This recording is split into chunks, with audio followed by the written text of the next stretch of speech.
نماز میں جو ہے وہ پتہ نہیں شاید جلدی شروع نہیں بتا تو دیے تھے سنگھ نا میل میں تو ڈال سبھی جگہ جلدی شروع ہے. سلوات ہے محمد والے محمد. اللہم صلی علی محمد وعلی محمد. اعوذ باللہ من الشیطان اللعین الرجیم. بسم اللہ الرحمن الرحیم.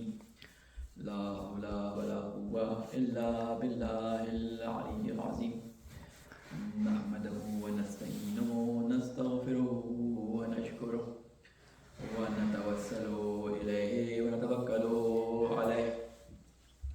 نصلی ونسلم علی خیرته فی خلقه حافظ سره ومبلغ رسالاته سیدنا ونبینا ابی القاسم محمد. اللہم صلی علی محمد وعلی محمد وعلى أهل بيته الطيبين الطاهرين المعصومين سيما بقية الله في العالمين. قال الله تعالى في كتابه المبين وقوله الحق. أعوذ بالله من الشيطان اللعين الرجيم. الذين يتبعون الرسول النبي الأمي الذي يجدونه مكتوبا عندهم في التوراة والإنجيل يأمرهم بالمعروف وينهاهم عن المنكر ويحل لهم الطيبات ويحرم عليهم الخبائث ويضع عنهم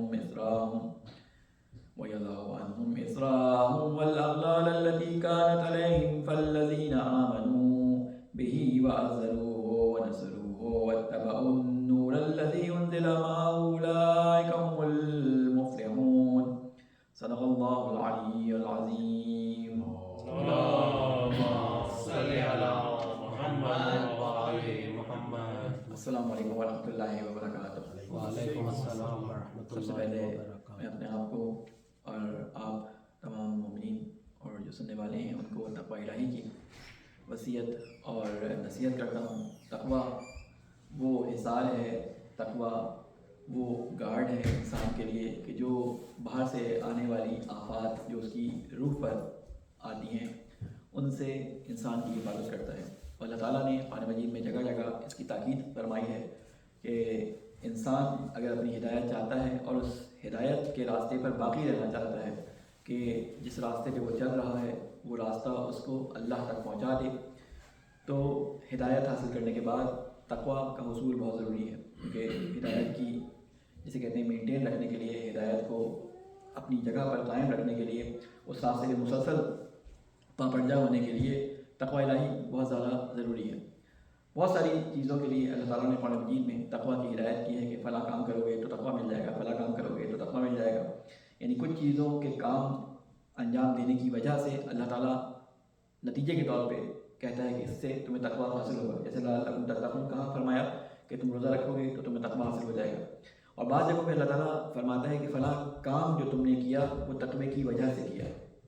اسی طرح بعض جگہوں پہ فرمایا کہ فلاں کام ہوتا ہی یعنی قبول ہی ان لوگوں سے ہوتا ہے جو کہ متقی ہوتے ہیں. یعنی مختلف جگہوں میں قرآن مجید میں اللہ تعالیٰ نے تقوی کے مختلف مراحل بتائے ہیں. کہیں پہ تقوی حاصل کرنے کے مراحل، کہیں پہ تقوی والوں کی صفات، کہیں پہ تقوی کے زائل ہونے کے خدشات کہ کہاں پہ اعمال ایک متقی کے لیے حق ہو جاتے ہیں. اگر فلاں کام کا انجام دے تو اعمال حق ہو جاتے ہیں.